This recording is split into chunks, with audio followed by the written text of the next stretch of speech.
पृथ्वी पर अनुमानित तौर पर कुल 33 रेगिस्तान हैं, लेकिन क्या आपको पता है हमारे भारत में कुल कितने रेगिस्तान हैं और वे भारत के कौन से हिस्से में स्थित हैं और उनकी क्या विशेषताएं हैं? अगर नहीं तो चलिए जानते हैं भारत के रेगिस्तान के बारे में।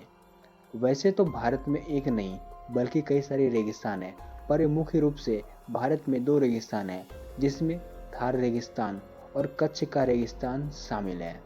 थार रेगिस्तान, जिसे कि द ग्रेट इंडियन डेजर्ट भी कहा जाता है, यह भारत के उत्तर पश्चिम भाग में विशेषकर राजस्थान में स्थित है और यह भारत और पाकिस्तान के बीच एक प्राकृतिक सीमा भी बनाता है और लगभग 2 लाख किलोमीटर क्षेत्र में फैली हुई है। थार रेगिस्तान का लगभग 85% भाग भारत में है और शेष 15% भाग पाकिस्तान में है। थार रेगिस्तान भारत के कुल भूमि क्षेत्र का लगभग 4.5% है, जिसकी जलवायु में शुष्कता और गर्मियों के दौरान तापमान झुलसा देने वाली ऊंचाइयों तक बढ़ जाता है, जिससे नरक जैसा माहौल पैदा हो जाता है। अपने पर्यावरण की कठोरता के बावजूद थार रेगिस्तान वनस्पतियों और जीवों की एक शानदार श्रृंखला को आश्रय देता है। नंबर 2, कच्छ का रेगिस्तान।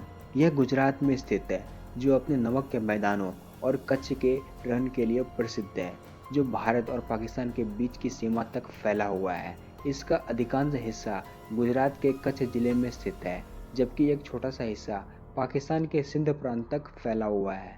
गर्मी के महीनों के दौरान तापमान औसतन 44 डिग्री सेल्सियस तक पहुंच जाता है। सर्दियों के दौरान तापमान शून्य से भी नीचे गिर सकता है। थार और कच्छ के अलावा भारत के और भी कई सारे हिस्से हैं जहां पर रेगिस्तान है, जैसे लद्दाख का रेगिस्तान। लद्दाख जिले का एक बड़ा हिस्सा शीत मरुस्थल के रूप में जाना जाता है। हिमालय में स्थित यह रेगिस्तान उत्तर में लद्दाख, जम्मू कश्मीर से लेकर दक्षिण में कन्नौज, हिमाचल प्रदेश तक फैला हुआ है। हिमालय के क्षेत्र में होने के कारण यहाँ की जलवायु बहुत शुष्क और ठंडी रहती है, जहाँ औसतन 50 से 70 मिमी वर्षा होती है, जो इसे रेगिस्तानी क्षेत्र बनाता है, जिसका तापमान सर्दियों में 30 डिग्री सेल्सियस से भी नीचे गिर सकता है। तो ये कुछ प्रमुख रेगिस्तान हैं जो भारत में स्थित है। इसके अलावा भारत में अलग अलग हिस्से में छोटे छोटे रेगिस्तान मौजूद हैं, लेकिन इन सब में थार रेगिस्तान और कच्छ का रेगिस्तान अधिक बड़ा और प्रसिद्ध रेगिस्तान है।